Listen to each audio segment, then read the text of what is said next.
Dhallywood superstar Shakib Khan ও ভারতীয় অভিনেত্রী মিমি চক্রবর্তী রায়হান রাফি পরিচালিত তুফান সিনেমাতে অভিনয় করেছেন।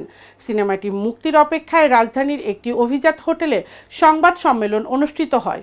বুধবার এই অনুষ্ঠানে যোগ দিতে কলকাতা থেকে বাংলাদেশে এসেছিলেন মিমি চক্রবর্তী। অনুষ্ঠান উপস্থিত ছিলেন সাকিব খান সহ অভিনয় শিল্পী এবং কলাকুশলীরা। এ সময় সাকিবের প্রশংসা করে মিমি চক্রবর্তী বলেন, আমরা যখন শ্যুট করছিলাম সে সময় অনেক গরম ছিল।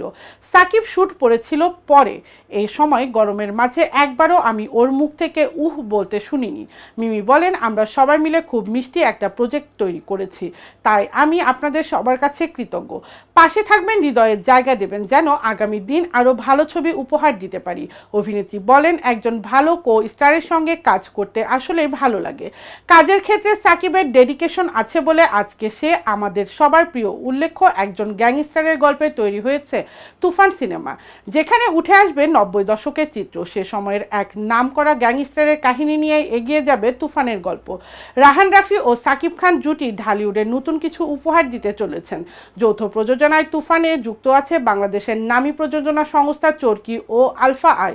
ভারত থেকে যুক্ত SVF। সাকিব খান, মিমি চক্রবর্তী এছাড়া এই সিনেমায় আরও অভিনয় করেছেন অভিনেতা চঞ্চল চৌধুরী, অভিনেত্রী নাবিলা, মিশা সওদাগর প্রমুখ। আসন্ন ঈদুল আজহায় প্রেক্ষাগৃহে মুক্তি পাবে সিনেমাটি। ঢাকায় চলচ্চিত্রের পরিচিত মুখ মিষ্টি জান্নাত। 2014 সালে লাভ স্টেশন সিনেমায় অভিনয় করে ঢালিউডে পা রাখেন তিনি। নায়িকার পরিচয়ের বাহিরে মিষ্টির রয়েছে আরেকটি বড় পরিচয়। তিনি রাজধানীর সাফেনা মেডিকেল অ্যান্ড ডেন্টাল কলেজে পড়াশোনা করে ডাক্তার হয়েছেন। বিভিন্ন ইস্যুতে একাধিকবার আলোচনায় এসেছে তার নাম। তমা মির্জা ও শাহরিয়ার নাজিম জয়ের সঙ্গে দ্বন্দ্বের জেরে আলোচনায় আসেন নতুনভাবে। এর আগে বেশি আলোচনায় আসেন ঢালিউড সুপারস্টার সাকিব খানের তৃতীয় বউ হওয়ার গুঞ্জন নিয়ে। সম্প্রতি ঘটে যাওয়া সব বিষয় নিয়ে যুগান্তরের সঙ্গে কথা বলেছেন তিনি। সাক্ষাৎকারে নিজের ক্যারিয়ার, বিয়ে ও সাকিব খানকে নিয়ে তিনি কথা বলেছেন। আলাপ আলোচনার এক পর্যায়ে মেডিকেলের শিক্ষককে নিয়ে বিস্ফোরক মন্তব্য করেছেন এই নায়িকা। খারাপ প্রস্তাবে রাজি না হওয়ায় তাকে 3 বার ফেল করতে হয়েছে। মিষ্টি জান্নাত বলেন, প্রযোজক সুন্দরী নায়িকাদের বিভিন্ন প্রস্তাব দেন, প্রেমও শুরু করেন।